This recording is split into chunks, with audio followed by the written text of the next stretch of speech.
Hello slewers and welcome to Slew's Practical Astronomy series with me, Paul Cox, where we're going to learn to explore space together and all get the most out of our Slew memberships. Now, if you're somewhere on the Slew website and you're suddenly hearing my dulcet or not so dulcet tones over the airways, hop over to the Situation Room. So you can do that by clicking on the live cast menu in the side and hopping up to Space Situation Room to watch the live cast with me now. Or you can turn my audio off if you're feeling a little bit antisocial, and you can just do that with this little bug up here. You can just switch me on or off and change the volume up there as well. Anyway, I hope you're going to stick around and enjoy the rest of this hour that we're going to spend together tonight. Got some good stuff tonight. You do not want to miss it. And as well as me, before we get into our topics today, don't forget that Helen Avery is going to be live in an hour and a half. That's at 9 p.m. Eastern with her latest installment of her constellation stories. And this week, I'm particularly looking forward to this because Helen is taking us on a journey back in time, more than 5,000 years, to when the great sphinxes were being built in Egypt. And she's going to be telling us how they're connected to the zodiacal constellation of Leo, which is perfectly placed to view, and also why the lion was so important to the ancient Egyptians. And this week we added a couple of new objects to the Slew 500. If you've been keeping an eye open in the discussion boards, you will have seen those, and they're galaxy clusters, and I know that Helen's going to be watching those live tonight. Now, do excuse me because the start of this little live cast just happens at the moment to coincide with when the Chile Observatory comes online, and I need to hop off to see whether or not the Chile telescopes come online properly. And you can join me actually, so let's hop over to the telescope navigation in the sidebar, and there we can see it. Chile 1 is green, so that means it's online. Let's take a look, make sure imaging is starting up. Ooh, that's pretty. Ooh, that's a nice one. Charles B.A. I'm reading this, by the way. If you're new to Slew, this is the live telescope page, and this is the live stream coming in from the Chile 1 Wide Field Telescope. And over on the, oh, look at that, it's just turning into colour. This is a nice one. All of the, if you don't know what the object is, it kind of tells you in the little kind of head-up display over the top of it, but also over here in the right-hand side, there's all the information you want about the current live mission. And there we can see it's been scheduled by Charles B.A., who joined Slew in 2016. He's an astronomer member, and he's looking at the Toby Jug Nebula. I know I've seen this one before, but I haven't seen this for quite a while actually. Now, actually, I'm going to snap a shot at this because it's because I haven't seen it for such a long time. And to do that, all I'm going to do is hit this little camera button down here, and bang, that's popped a snap straight into my pictures. So you can see there the camera hasn't quite cooled down there. We've got a little bit of gradient. We're going to talk about the equipment a little bit later, but let's have a quick look, see how this looks in the Chile Ultra Wide Telescope. Oh, that's very noisy, isn't it? That's not very good. So that looks like we might have some cloud tonight. Cloud is in the forecast. Unfortunately, hopping down here, the university have not restarted their all-sky camera, so this is still stuck on one from over a week ago. They have promised us that they're going to get that back online, so we can't actually check sky conditions. But anyway, listen, that is, keep your eyes on those live views. So anyway, what are we up to over this next hour? Well, first off, we're going to take a look at the current conditions at the observatories. We're then going to look at one of my favorite astronomical discoveries as we celebrate today the 88th anniversary of a guy called Clyde Tombaugh, who's actually an amateur astronomer, but Clyde Tombaugh's discovery of Pluto. And we're going to actually we're going to start an exercise to replicate his discovery in the SLU telescopes. Now, any of you can do this, and I'm going to show you how, and it's going to be a lot easier than you think. And tonight we're going to talk about the actual discovery itself, but then we're going to talk about how to set up your Pluto missions, because it's not straightforward at the moment, and I'll tell you why a little bit later. But we'll just see how to reserve a mission, your own mission to Pluto. Something, as I say, it's a little bit more difficult at the moment because it's nearing the end of its apparition. That's its viewing season.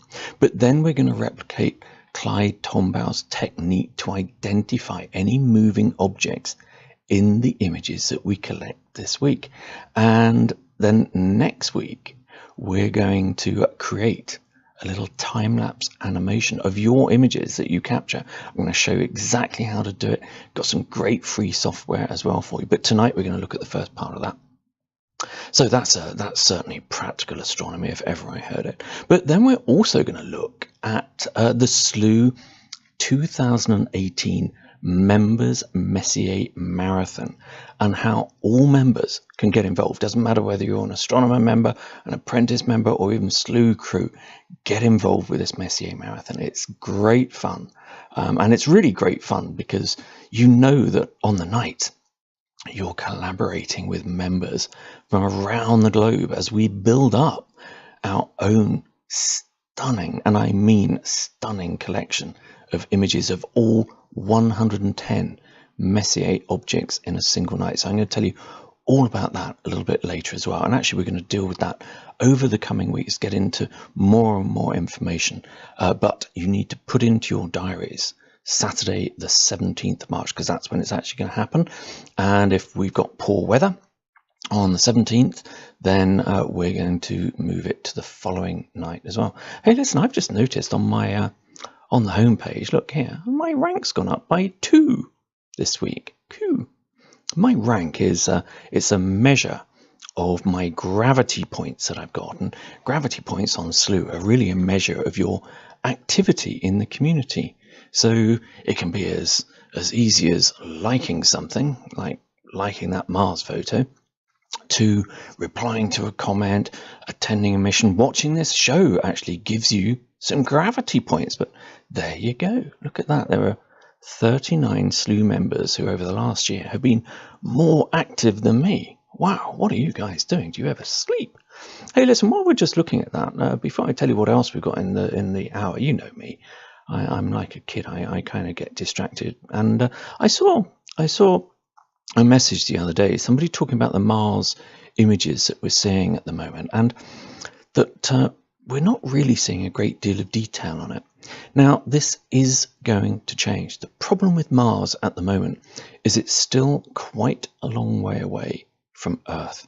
So its apparent size is really quite small, which actually means that we won't start to see some of the incredible detail that we can see on Mars, and we can see a lot of the darker features. And oh, actually, talking of this is quite relevant actually, because talking about Clyde Tombaugh discovered Pluto at the Lowell Observatory, and it was Percival Lowell, if you remember, the rich kid who kind of built the Lowell Observatory. He was the guy who wrote about the canals or canales on Mars. But anyway, look, Zenith captured this this particular image of Mars with the SLU Chile telescope last night, I think it was. So we're not going to see some great details probably for another few weeks yet. But as Mars continues to grow in the sky, we are going to start seeing some absolutely glorious images coming through from Mars, from the Chile 1 wide field telescope. That's a great one for Mars, and also the new Canary 4 telescope. Anyway, sorry, I digressed a bit, as you know. I'm rather partial to doing, but we are also going to take a look tonight at SLU's observatories and telescopes, including choosing the best telescope for the different types, object types, and a question in the discussion boards about actually the different processing options and how they affect images and data that you receive. So we're going to look at that more tonight than the actual telescopes, because I really want to talk about the individual telescopes when all of them are online, so that we can actually compare the same objects in the telescopes as we're watching live during the show. And of course, finally, tonight we're going to be taking a look at any questions that you've posted to the discussion board. So hop over, you go to community in the left-hand panel, you can go up to featured threads, or you can go to most recent, one of the two, but recent threads, and you can hop into here. So let's take a look. You can see we've got an entry here, post here for my show, this one, and for Helen Avery's show later on, where you can ask questions. So we'll check this at the end of the show, and we'll just pick up any other questions that you've got. And don't forget, not too late to post some questions here for Helen. Everybody's been sharing images with Helen, which has been pretty good, of some of her targets tonight, just in case we're weathered out. But you know, let's keep an eye on that Chile telescope as well. It's looking like we're probably going to be okay. Mission transition going on here. There we go. Oh, that's a nice one. What's that? Merging galaxies. What's that? 2 or 3 galaxies, do you think? It looks like at least 3, doesn't it? We can zoom in a bit on that using the little feature on the left. We can drag it up as well. Well, it certainly looks like 3 galactic cores. So the really bright objects here, those are stars, but the 3 kind of fuzzy objects in the middle, these merging galaxies. You know, this is a new one for me. So Gregory F, member since 2013. Thank you very much for sharing that object with us. Actually, I'm going to snap a pic of that one. Thank you very much. Straight into my pics. Anyway, let's get back to this evening. Right, I did want to take a little look at the observatory conditions. Now, the best way of doing this is actually hopping over to community again and going up to featured threads, because I gave a little bit of an update on, when was it? Friday. Here we go. That's right, I have about 4 hats on at the SLU. I am one of the SLU techs. I'm actually one of the SLU ops as well.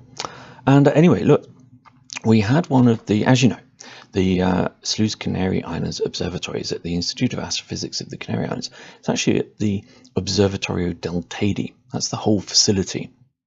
And it's home to some of the best telescopes in the world, including, of course, the ones that you guys use every single night. But we had one of the EAC technicians go up there on Friday to try and look if he could clear some of this ice. And he sent us some pictures. So this actually is of the all-sky camera, and he has confirmed that actually the only thing that's wrong with the all-sky camera is that you can see here some of the cables were just literally ripped out by the weight of ice that had accumulated, even though it's in a protective kind of sheath. But you can see here this is a build-up of ice behind Dome 2. And you can see all this stuff down here, although it looks like snow. That is solid and compacted rime ice. It's about 4 or 5 feet deep on the north of Dome 2. Dome 1 is slightly better. Now, Dome 1 is the one that you can see up here at the top of this image. And in fact, we're going to run some tests later during Helen's show, because I ran some tests while it was daylight earlier on today, and I can safely open that dome. It's not wholly safely to open without monitoring it tonight, but we're going to open it up partially, and we're going to use it for Helen's show. So that should be quite good. Just a little bit of a test of the telescopes, because they haven't been running for quite a long time. But anyway, the EAC guys said they're going to go up on Monday. Now, the dome that you can see there, that is Dome 3, and you can see on Friday, and in fact, even today, this rime ice is still actually attached to the dome shutters. Now, these domes are made of fiberglass. It doesn't help really that they're white, so they don't really absorb much of the sun's heat. But the problem is, if we get the EAC guys to smash this ice off, this is rime ice, it's incredibly dense, it's almost as hard as rock. To actually smash it off is going to transfer a tremendous force straight into those glass fiber domes and has the potential of actually cracking the dome. So that's got to be done quite carefully. So at the moment, what we're looking at is it's probably going to be Canary 1 will come back online first, followed by maybe Canary 3, but it might take longer. They might have to wait for some of that consolidated ice around Canary 2 to clear a little bit. And he's certainly, as he found out to his cost on Friday, not going to get anywhere with a shovel. They're actually starting to use pneumatic concrete picks, would you believe, to clear some of the ice up at the observatory there. So there you go. Keep an eye open. Oh, that's one of the observatories, which is right on top of the ridge. So we're actually in quite a sheltered position, which is one of the reasons why Sloo's domes operate longer than the ones right up on the ridge, because this is going to take an age to get off. This is the Song telescope right up the top on the ridge, and I'd be very, very surprised if that level of rime ice has formed without actually damaging the structure of their dome. So anyway, for next week, keep an eye open in the discussion boards, because we'll put a few updates in there. So anyway, right, that's the current conditions. So let's have a look at one of my favorite astronomical discoveries, and actually one of my favorite activities that you can do with the Sloo telescopes. And it's an activity that takes in many aspects of using Sloo, from setting up and acquiring your data through to processing your images, and using one of the most widely used techniques actually in astronomy to make discoveries. But before we step through the steps necessary to replicate the discovery of Pluto, let's remind ourselves of how that discovery story unfolded. Now, I've got some nice cool images to show you here. So while I'm telling you about this, you can take a look at these as well. Actually, we'll flip through these. So anyway, only 3 years after building his first telescope in 1926, and he was only aged 20, a farm boy named Clyde Tombaugh sent his drawings of Jupiter and Mars that he'd made through his telescope that he made to the Lowell Observatory. Now, the Lowell Observatory is in Flagstaff, Arizona, and I've had the pleasure of visiting that. And if you are ever in that part of the world, make sure you go along. They're really friendly and open to visitors and stuff like that. The Discovery Telescope, by the way, is based there, but not that far up the road, certainly not from the point of view of the USA, is Meteor Crater, the Barringer Crater.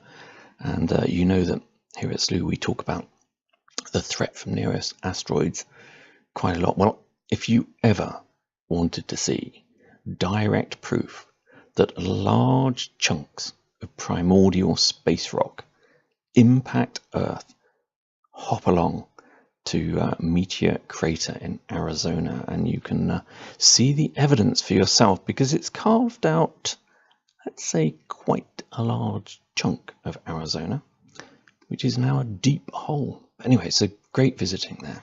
And they've actually got this in the entrance foyer, this massive, must weigh a couple of tons or something like this, huge chunk of iron from that meteorite.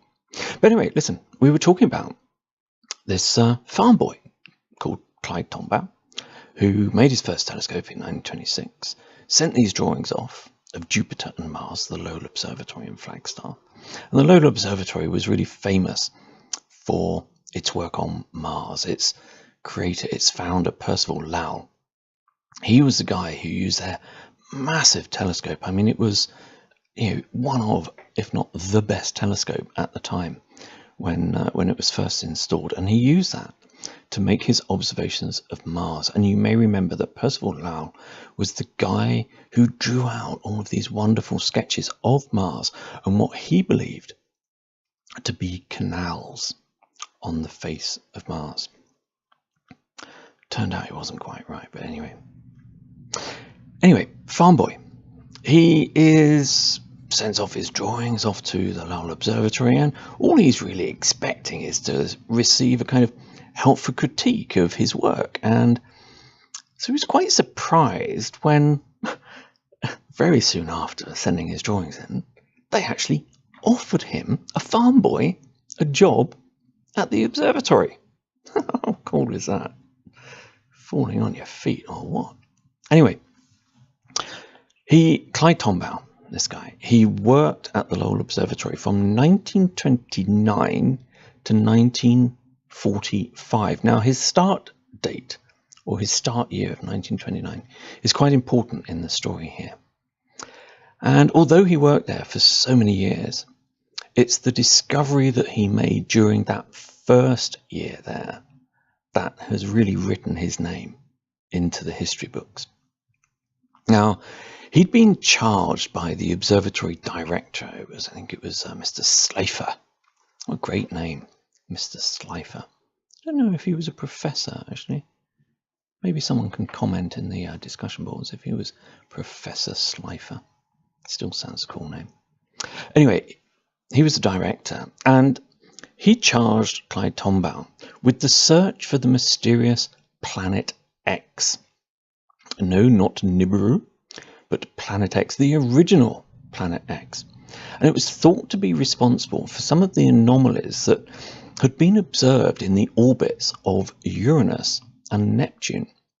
But it remained unobserved for decades after this was first postulated. But enter Clyde Tombaugh. And the young Tombaugh spent his nights guiding Lowell's 13-inch telescope. I think I've got a picture of that. Let's take a look, because you can see it actually at the observatory there. That's his homemade telescope there that he made. Look at that. Don't you think, back then, back in the 20s, he was only 20 there, but he kind of already looks like a middle-aged man, doesn't he? It's the opposite now. And there is actually you can't really call it a dome, it's an enclosure really, but that's the enclosure where this 13-inch telescope was housed. And there is the telescope, and you go in there and you can still see this right up close and personal. And it even, on the back of it, what that thing is on the back is where they put these great big glass plates in.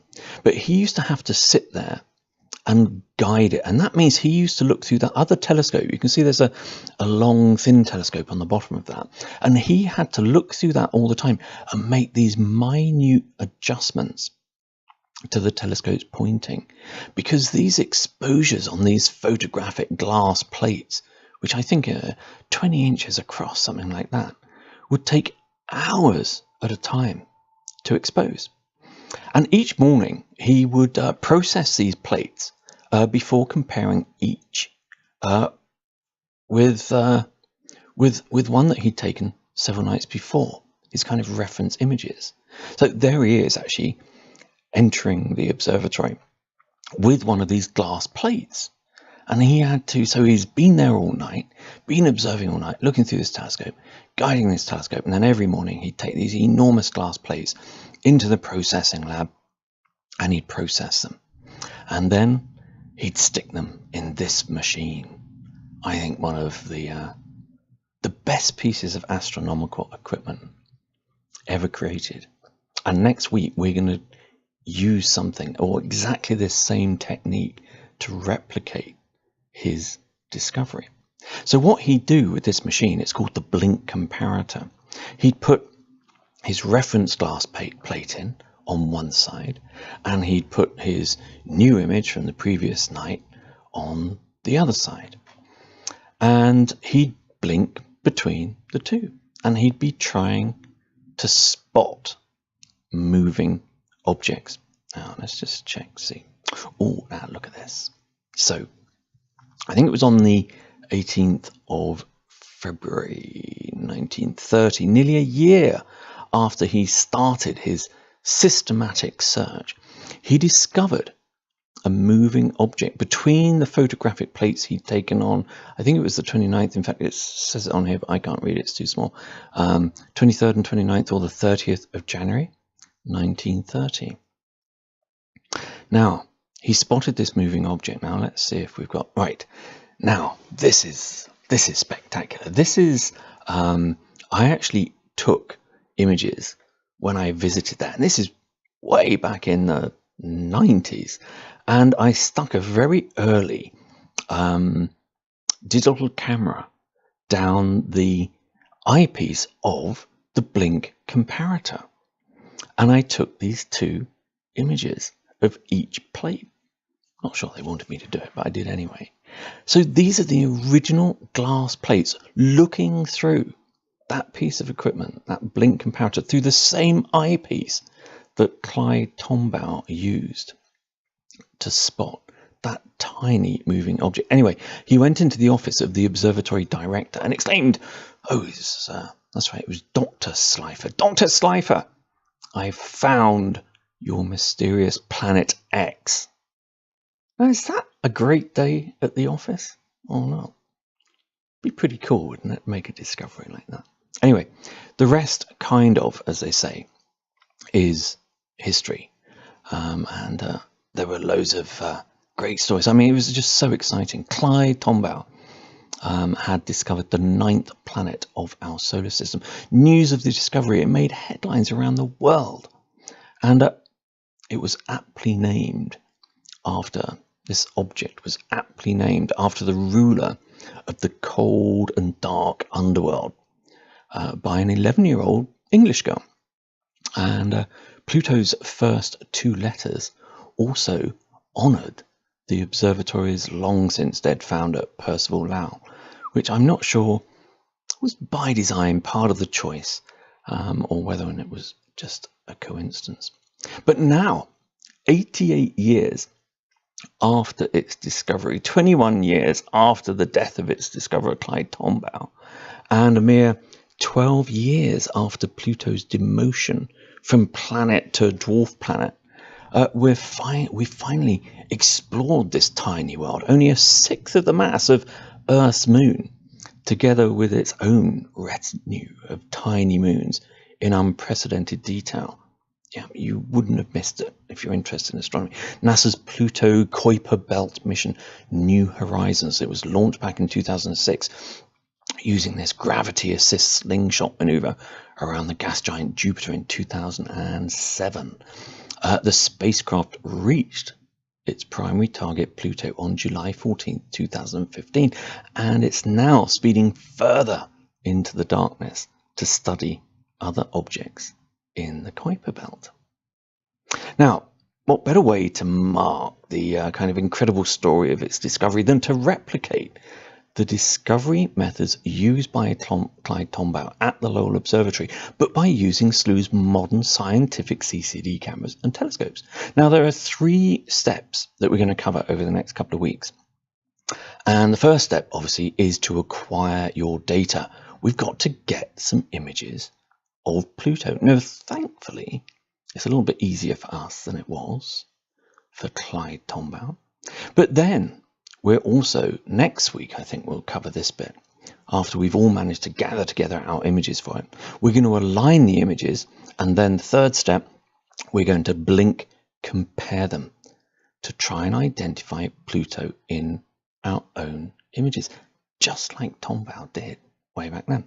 So anyway, listen, if we need to acquire our own data, we obviously need to find out where it is. Now, Pluto is reaching, is nearing the end of its current apparition, and an apparition is just an object's viewing season, which, depending on the object and its location, is between 8, 9, or maybe even 10 months of the year.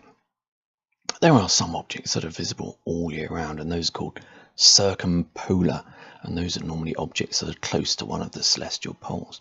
But anyway, the first task at hand is to establish when Pluto is visible from the observatories. So click, click, click, click, click. Here we go. Let's hop over to our planetarium software. Now, I'm using the SkyX, but the principles are the same for most planetarium programs here, including the popular and free Stellarium. We'll probably do a live cast 1 week on that, because this really does help to plan out our missions. So I'm just going to call up the sky so I can see it properly on my screen. Now then, sorry, just rearranging a few things on my screen. So here we are. Let's search for Pluto. Now the SkyX, it's currently set up for the Canary Islands Observatory. And if we just type in here, Pluto, in its search box, and in this information down here, it's telling us its rise time, its transit time, and its set time. Now, it's let's have a look actually. Let's set the date to now. So we've got that. So we can see here that from the Canary Islands Observatory, it rises at 5:23 UTC.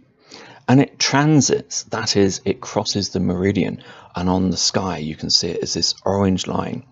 It's an imaginary line that passes through the northmost point on the northern horizon, goes directly up and overhead your location to what's called the zenith, which is the point right in the center of the sky chart. And if you go outside, the zenith is directly over your head.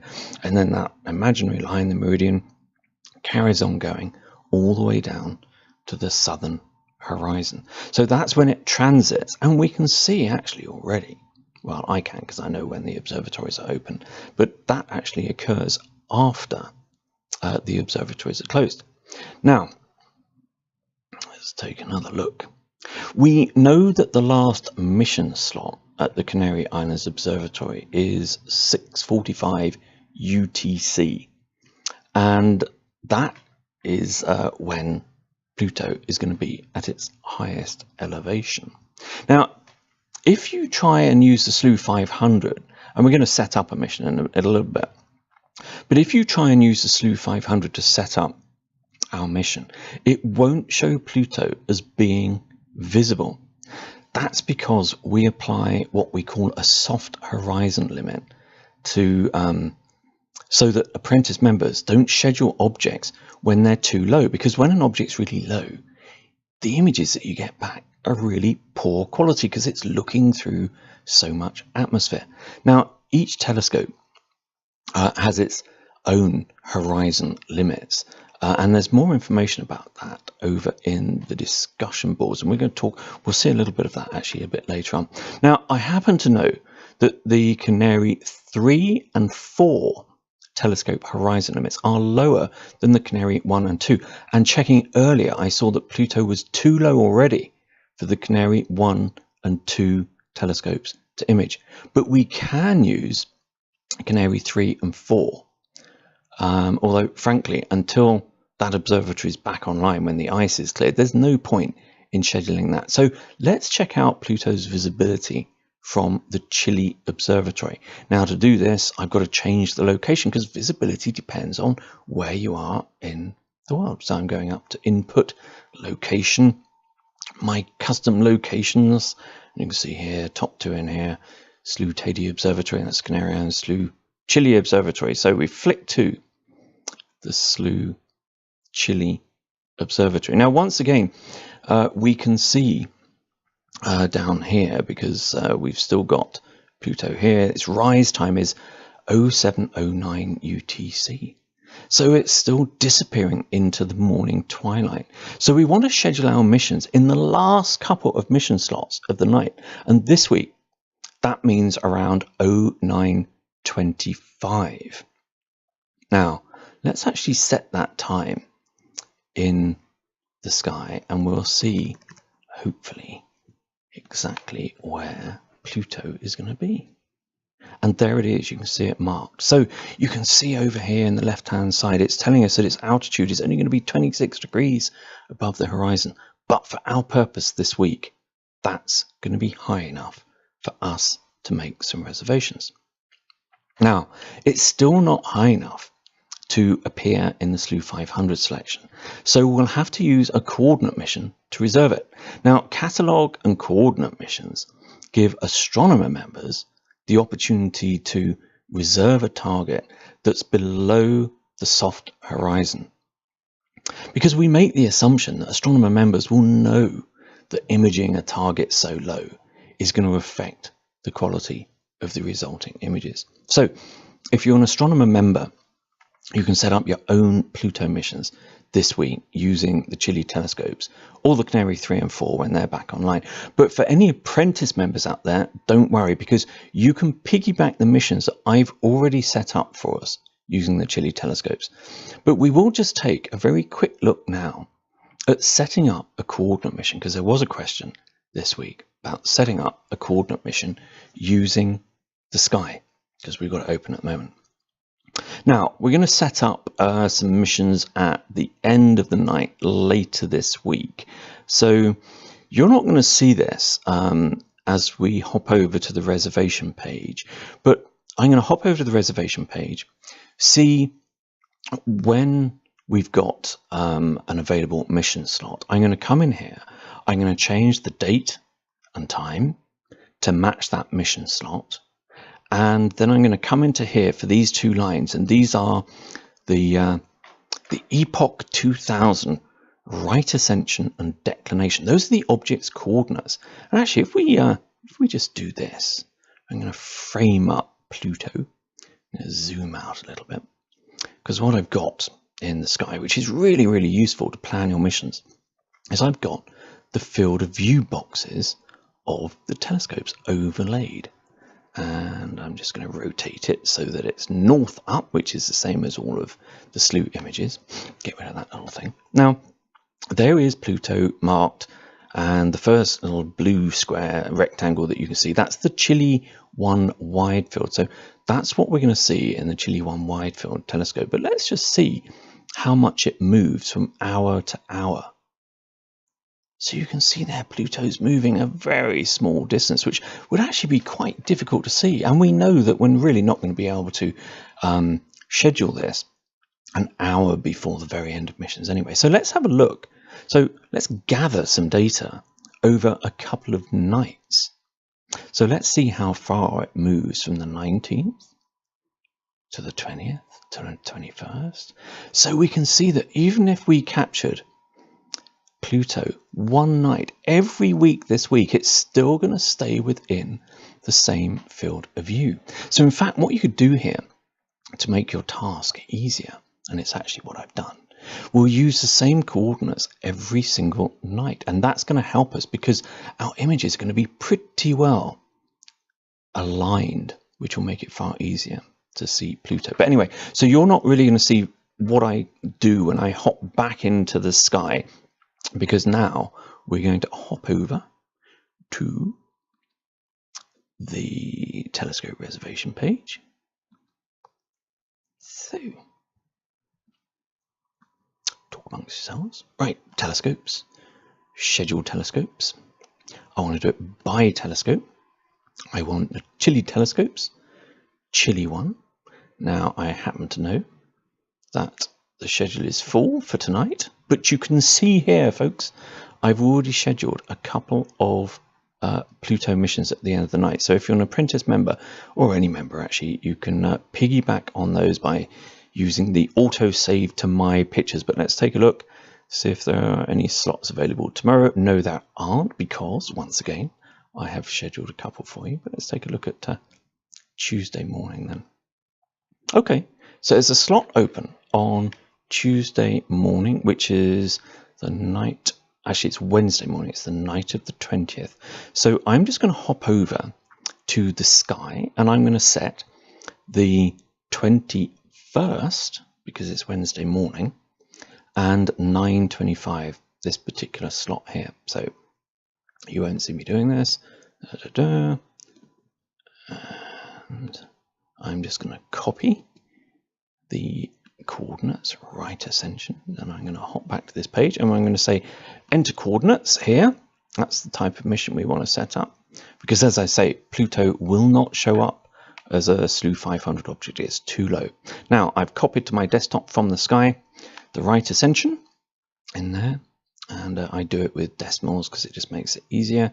I'm copying now the declination coordinates, and I'm going to paste those into there. In fact, I have made a mistake because I did it for the wrong morning, so I'm just going to redo that, which is nice. You can, by the way, edit coordinates even after you've done them if you want. Just going to grab the RA as well, and actually it wouldn't have made much difference because, as we saw, Pluto's still going to be visible within that same field of view. I'm going to put in here Pluto discovery, and then we need to check visibility, and look, we can see here it's giving us a warning. It's saying this object is visible, however it's below the soft horizon, so image quality may be affected. So you know, it's giving us a warning there. So our Pluto images are not going to be pretty, but they're certainly going to be fit for the job. Now I'm going to use the generic image processing option. It doesn't much matter what we use for an object like Pluto, because it really appears as just a star-like object, pinpoint of light. So schedule mission, and I'm going to put in my usual tags, if I can actually spell correctly. And anything that I do for these kind of things, I kind of add in other tags, because that means that I can go through all of my pictures and I can search on particular tags. So any time that I've done this kind of activity, or maybe replicating Galileo Galilei's discovery of the Galilean moons around Jupiter, I pop them in there. So anyway, yep, got that. So there is my mission. Now I'm going to delete that mission a little bit later, so that it leaves more available slots for you. So anyway, oh, by the way, somebody asked the other day in the discussion boards, where can I find my the missions that I've already set up? Now, if this is on the home page, go to your dashboard, and if you go to your dashboard, it shows you all of the missions that you've got scheduled. So there you go. And don't forget, astronomer members, we have given you the ability to cancel a mission until somebody else piggybacks on the back of it. So there you go. There are my missions. Right, how are we doing for time? Oh, blimey, where's the time go, folks? Where's the time go? Right, let's catch up.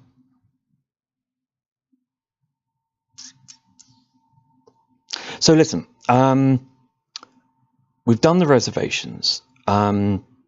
Let's reconvene this week. So whether you set up your own missions this week or you piggyback on mine or on other members, let's resume the exercise during next Sunday's live cast with our images to hand. So make sure that you've downloaded your images to your machine, and we'll step through how to create an image like this one that actually I prepared earlier. Hold on 1 second. I prepared this one for the 85th anniversary of Clyde Tombaugh's discovery of Pluto. So anyway, don't forget, if you've got any questions about what we've covered just now, post them to the discussion boards and I'll answer them at the end of the live cast or later this week. Now, while you're looking at that, in fact, I think we need to hop back to the clubhouse because we need to get on a bit. I don't know. Somebody's been talking too slowly tonight. Sorry, it's Sunday night. I'm over in the USA at the moment. So it's Sunday evening here. I'm over at SLU HQ, and Sunday evening, you know, it's kind of quite relaxing. But anyway, listen, I digress yet again, wasting even more time. Now, we've still got loads to get through, which we are obviously not going to get through everything tonight. But as you know, the title of the Sunday night live cast is Practical Astronomy. So there's a great practical exercise that we've done just there, and we're going to continue that next week. And our next topic is also a fine example of those two words, practical astronomy. Yes, it's nearing the time for SLU's 2018 Members Messier Marathon. So put Saturday the 17th of March in your diaries. And it's a Saturday quite specifically, so that everybody can join in the fun. And each week between now and then, we're going to take a closer look at the Messier Marathon and how you can get involved during this livecast every week. Now tonight, in the briefest of intros, and point to discussion board topic actually, where we're going to be adding loads more info and also where you can sign up to participate. So actually let's take a look at that now. So hop over to the discussion boards, community in the left hand panel, up to featured threads. I'm not sure if it's a featured thread at the moment, but if not, we'll hunt it down. There you go, Messier Marathon 2018, started by Keith Smith. Thanks, Keith, for starting this off and reminding us about this. So, listen, this is where you've got to keep an eye open this week. So, the 2018 SLU Messier Marathon. Now, actually, I did just want to show you something in the sky while I've got this available to you, because I am going to tell you what the Messier Marathon is, but I'm going to go up to here. I'm going to change this back actually to the Canary Islands Observatory as our location. I'm going to set the date. Can you see this? I just need to make sure that, oh no, I'm dreadful like that. I'm doing stuff, chuntering away, and you can't see a thing. There you go, I'm back in the sky. I'm setting this up to the right date. And actually we'll have this at the beginning of operations. And I just want to switch a really cool feature on that I spotted in the sky the other day. They actually have a database specifically under optional databases. I hope you can see the pop-up. No, you can't see the pop-up, unfortunately, that's come up on the sky. But what you will see in a minute, I'm about to turn on the Messier objects, and you can see here they are not numbered in their normal way, but they're numbered with a target number. So it's about the start of ops. Sun's still up there. Let's go down. Sun's kind of gone down there. Okay, so what you can see here is part of the planning that we're going to do over the next week, and we're going to go over this in more detail next week, is how we order all of the 110 objects. Actually, let's take a step back, because I haven't really told you what a Messier Marathon is. I think I hinted at it last week, but Messier Marathon uses the Messier catalogue, a catalogue of astronomical objects, which was compiled by a French astronomer, comet hunter he was, in the late 1700s, early 1800s. Charles Messier, and he was fed up with confusing the comets that he was hunting for with these objects. And what he actually ended up doing was, he didn't do a few of these objects were added later, but he compiled his catalogue, which is now 110 of the best and brightest objects that are visible in the night sky. So it is a great start point for any amateur astronomer or SLU member if you want to start looking at different types of objects, whether they're galaxies, all the different nebulae type, all the different star cluster types. And you can see here, I'm going to step through the night, that these objects are not evenly spread out. So every one of those little red dots is a Messier object. And as we step through the night, you can see that a lot of them are setting on the right hand side. That's on, they're setting to the west. West is to the right, east is to the left on this chart. But you can see here there's a huge cluster around the constellations, between the constellations of Virgo and Leo. Leo, don't forget, Helen Avery's talking about Leo later on. And what we've got to do is we've got to make sure that we cater for these peaks of time so that we're capturing each one of the Messier 110 objects in a single night, but when it's at its best. Now, you saw that at the beginning of the night, some of those objects are right down on the horizon already. Look, some of the Andromeda, and there's a galaxy cluster over there as well. We've got to grab those ones really, really quickly at the beginning of the night before they set. But then we've got these other time constraints. We've got this big cluster here in between Virgo and Leo, and then later on, just before dawn, this massive cluster, which is really overlaying the center of our galaxy, the Milky Way, in the constellation of Sagittarius. Huge number of objects down there, including some of the best nebulae. Now, just before dawn here, some of the other objects just come into view. So we'll be able to get those. But a lot of people will tell you you can't see any of the Messier objects from the southern hemisphere.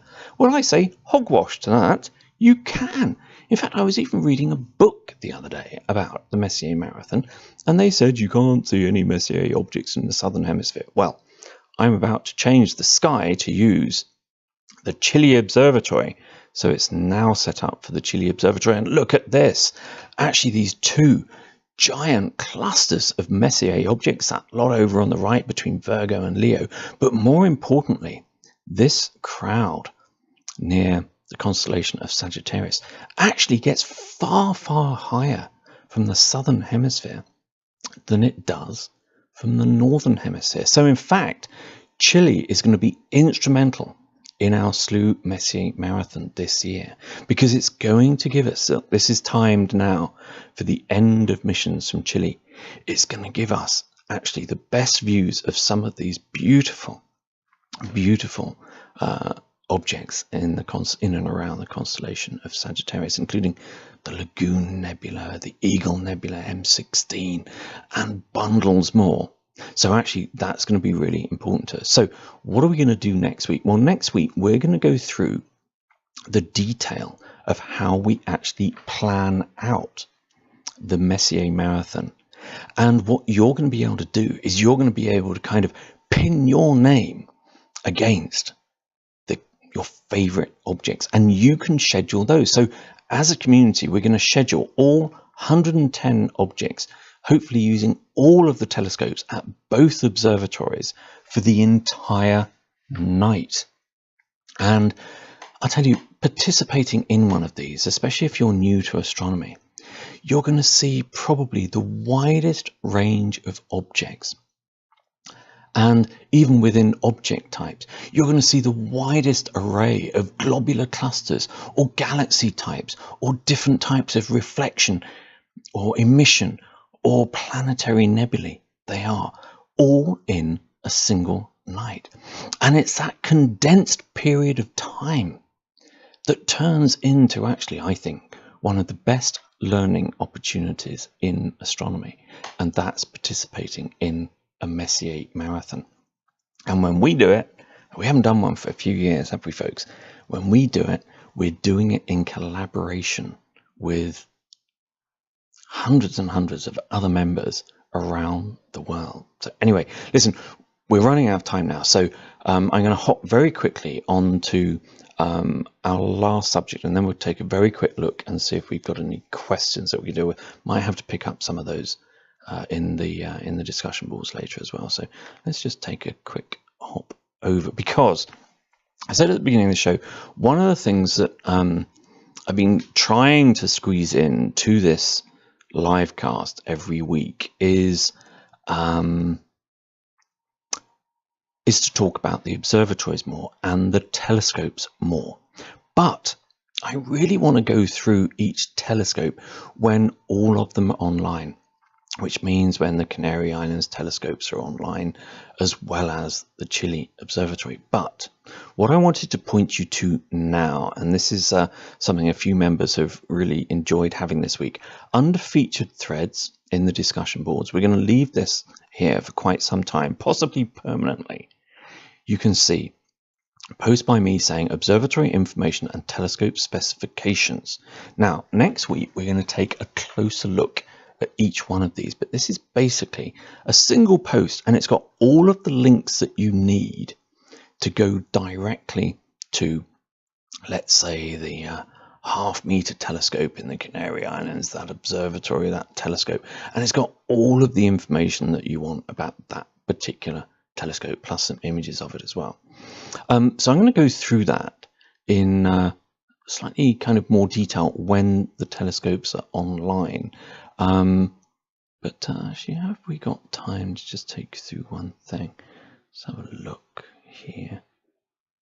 I haven't got much time. Let's just take a quick look here. I'm just going to take you through a few pics that you probably have not seen before. So this is the Canary 1 telescope, and we're going to talk about the type of telescope it is next week, if it's clear, and also the other equipment that's attached to the back of it, the CCD camera, the temperature control focuser, the filter wheels, all manner of other stuff like that. I've got some other photos in here. We've got the Canary 2 telescope. So it's a similar telescope, but a slightly smaller version of it. That one's 17 inches, its primary mirror, rather than 20 inches, which is the half-meter telescope. And hop on, that's another one of the Canary 2 wide-field telescope. Now, this is an image, and I'm going to go through the detail of what really makes all of these different and what makes them good for one object or another. But this is the Canary 3 telescope. Now, you can see on the back of this telescope where there's normally a slot to put an eyepiece or a camera, there is none. The camera on this actually goes on the front because it's not really a telescope. It's a piece of equipment called an astrograph, and it is purely for using with a camera. You can't use an eyepiece on this at all, because if you put an eyepiece on the front of the telescope, your head would be in the way of the light from that distant object that you were trying to observe. So you'd be obscuring your own view. This is the telescope, the kind of telescope which is called a Schmidt-Cassegrain telescope. And this is the type of telescope that the Canary 4 telescope uses, and also the Chile 1 ultra wide field. And then this is the solar telescope. Hopefully this will be back online this week if you are a SLU member. And you haven't seen the Canary Islands open because of this ice storm that we've had over the last couple of weeks. You are in for a treat when you see the live video views from the SLU solar telescope. Oh, that's beautiful. I'm really hoping we can reopen next week. So I'll talk more about the solar telescope next week. There it is again, another shot. Pretty complicated piece of equipment, and it's actually more complicated than it actually looks there in that image. There's the Chile setup, although that's with the old Schmidt-Cassegrain telescope. It's now got a new white one on there, like the one we just saw. But on the top of that telescope, you can also see there's a little refractor, and that's kind of the kind of telescope that you'd probably think about if somebody said that's a telescope. That's the kind that you think about. Bit of glass on the front, eyepiece at the back, and it looks like a tube. And that's a refractor telescope, and that's our ultra wide field Chile telescope. It's also the same kind of telescope used for the Canary 2 ultra wide field. But we'll go through all of that next week, and we'll take a look at the observatories in more detail as well. Gosh, I wish it looked like that now, not covered in the snow and ice that we've got at the moment. Nice little panorama there. Oh, and that was one that I took the other day. That was a snowy scene from the new panorama camera that we've got. And then that mega image I did, that actually goes virtually 360 degrees around the horizon. I was standing on top of one of the solar telescopes at the Canary Islands Observatory, and then you can see Pico del Teide, the volcano, over on the right hand side of that image. And over to the left you can see one of the large telescopes that is actually used for tracking space junk. It's a European Space Agency telescope called the OGS, the Optical Ground Station. And sometimes in our all-sky camera, we'll see the green lasers that are shooting out of that, either over to the other islands to test some equipment or actually up to an object. And there's the Chile dome, which actually I'll try and find you a photo of that next week that has a person in the same image, because that doesn't look very big, that dome. But actually you can park about 4 cars inside it. It is massive. Anyway, so listen, I just want to hop back to here because there was one question, and I'll tell you what I'll do. I will pick up on questions in the discussion boards and answer those during the week. And let's kind of try and make next week purely about we'll do a tiny bit on the Messier Marathon. We'll do a tiny bit on recreating the Clyde Tombaugh discovery of Pluto. We'll keep those really short, and let's try and keep it a big Q&A. So pile your questions into the discussion boards for me, and try and make most of the questions about the observatories, about the telescopes. And that means we'll focus next week on the telescopes. And I know I've already got one question in from Michael T, who asked about creating mosaics. We'll maybe deal with that in a separate show, that one, Michael, when we start the image processing course. Or if I have time in one of these live casts on a Sunday, I might hop through that. But there was another question as well, and I think that was from Michael as well, that talked about the different processing options and how they affect the data that you get. Well, you can see on this post that I've given about the observatory information and telescope specifications page, there's a link for each observatory for the processing options guide. And what this tells you is the type of images that are created for each telescope. So this top one is the Canary Islands half-meter telescope, and it's the generic processing option. So if you're an astronomer member and you choose the generic option, it's going to take 3 60-second exposures through the luminance filter, 1 60-second exposure through the red, 1 60-second through the green, 1 60-second through the blue. But you can see on some of the other telescopes, they use slightly different exposure times. But we'll also talk about how these processing options affect the real-time processed PNG images that you get to collect in your My Images. Now, I'm going to be cut off unless I bring this to an end. Sorry, I will include less and complete more in our live cast on a Sunday evening. My problem is, you see, I digress, but secondly, I also get, I get excited about some of these things that we're looking at. So I'm just checking in on the Chile Wide Field Telescope. Now, I am going to leave you here because I'm going to be opening up the Canary Islands 1 telescope. I've got to do this manually, and I've got to be very careful how I do it because we've still got ice around the domes. But I'm going to be opening that up so that Helen Avery can get some brilliant views, not only from the Chile telescope, but also from Canary 1 for some of these objects that she's going to be talking about tonight in the constellation of Leo. So in just under half an hour's time, come back here, 9 p.m. Eastern time, and join Helen, because tonight she's going to be taking us on this journey back more than 5,000 years to when the great sphinxes were built in Egypt. And already Helen's description of her show has taught me something, because I only thought there was a single sphinx. But Helen's going to tell us about a number of them, and she's also going to be telling us how they're connected to the zodiacal constellation Leo, and why the lion was so important to ancient Egyptians. And of course, it's not just me and Helen on a Sunday evening. Down here we can scroll down to live cast, and we can see here that Dr. Paige Godfrey has got her show on Wednesday, 7:30 p.m. Eastern. And what's she doing in her intro to astronomy course? She's looking at these weird signals that come in from outer space. The one coming from Tabby Star that you may have seen in the news. So anyway, lots to look forward to here. Keep an eye, as I say, on the discussion boards this week, because I'll be giving loads more updates on the Canary Islands Observatory and the ice that we've got here. Sorry, David H, I see you posed a question there. I'll either stack some of these questions up to answer next week, or we'll do a special Q&A where we just do Q&A, nothing pre-planned. Or if they're more urgent than that, I'll actually answer them in the discussion boards. But that is it for me for this evening. Do not go anywhere, though, because 25 minutes time, Helen Avery with her constellation stories, taking us back in time 5,000 years to the great sphinxes of Egypt.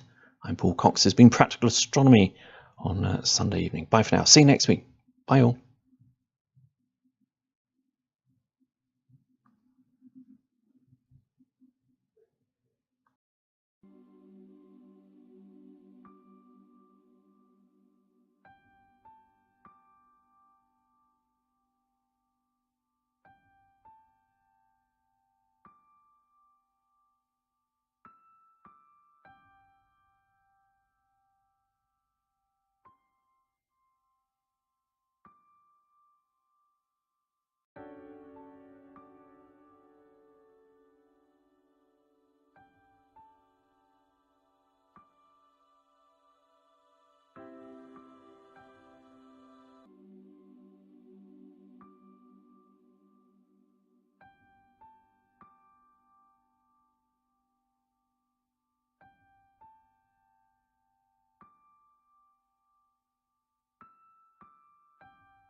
The object is kind of tells you in the little kind of head-up display over the top of it, but also over here in the right-hand side, there's all the information you want about the current live mission. And there we can see it's been scheduled by Charles B.A., who joined SLU in 2016. He's an astronomer member, and he's looking at the Toby Jug Nebula. I know I've seen this one before, but I haven't seen this for quite a while actually. Now, actually, I'm going to snap a shot at this because it's because I haven't seen it for such a long time. And to do that, all I'm going to do is hit this little camera button down here, and bang!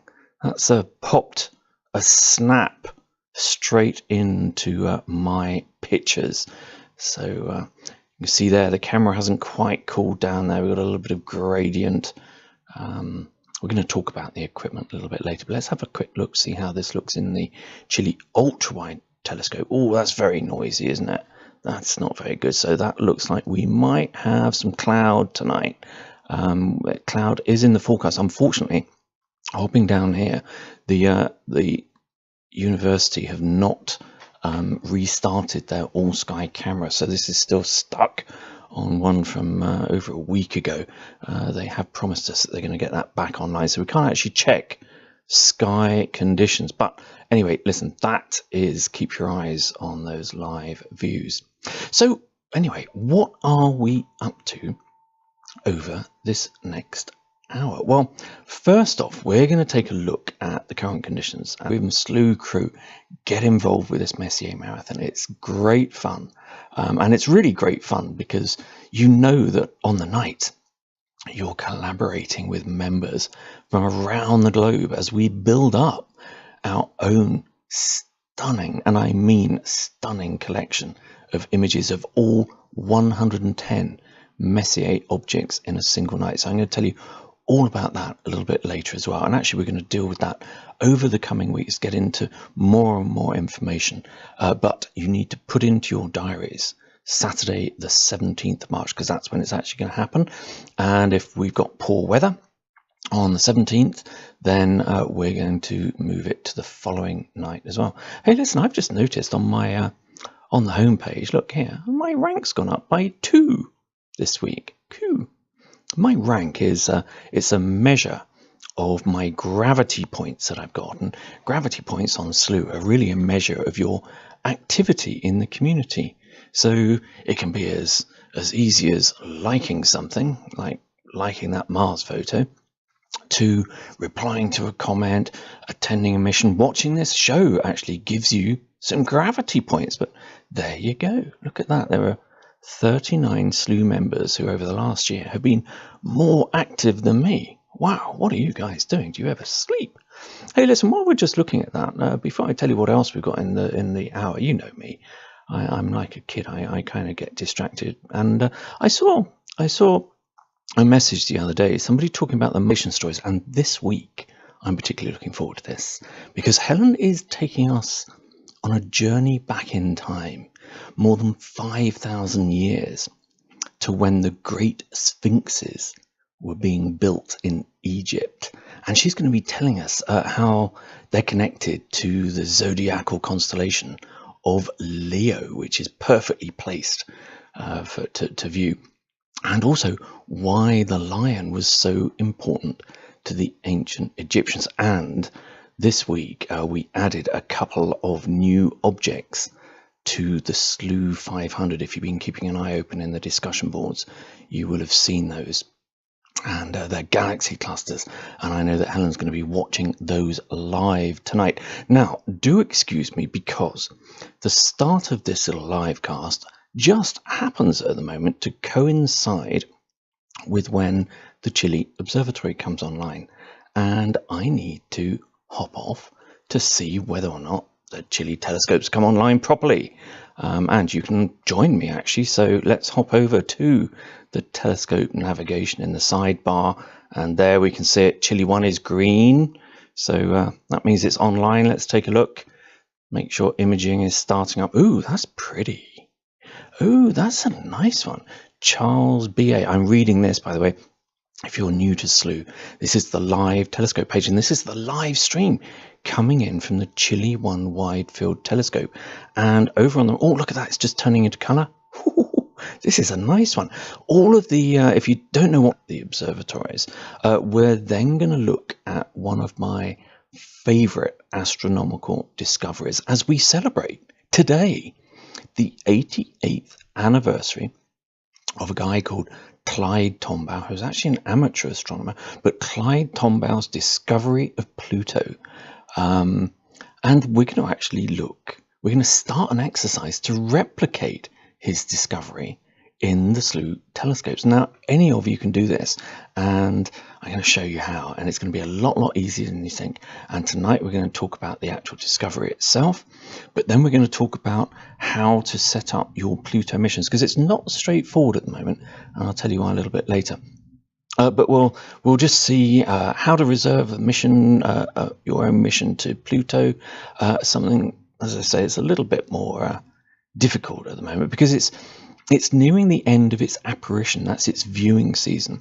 But then we're going to replicate Clyde Tombaugh's technique to identify any moving objects in the images that we collect this week. And then next week, we're going to create a little time-lapse animation of your images that you capture. I'm going to show you exactly how to do it. Got some great free software as well for you. But tonight we're going to look at the first part of that. So that's certainly practical astronomy if ever I heard it. But then we're also going to look at the SLU 2018 Members Messier Marathon and how all members can get involved. Doesn't matter whether you're an astronomer member, an apprentice member, or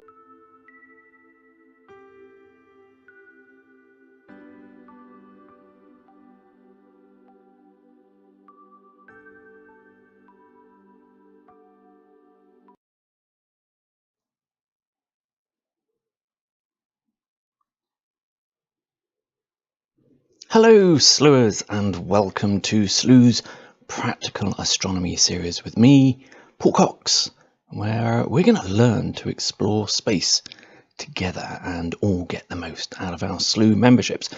Now, if you're somewhere on the SLU website and you're suddenly hearing my dulcet or not so dulcet tones over the airways, hop over to the Situation Room.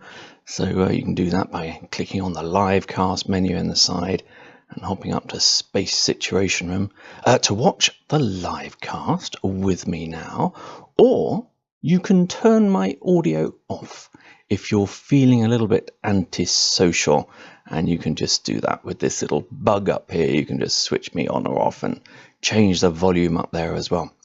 Anyway, I hope you're going to stick around and enjoy the rest of this hour that we're going to spend together tonight. Got some good stuff tonight. You do not want to miss it. And as well as me, before we get into our topics today, don't forget that Helen Avery is going to be live in an hour and a half. That's at 9 p.m. Eastern with her latest installment of her constellation.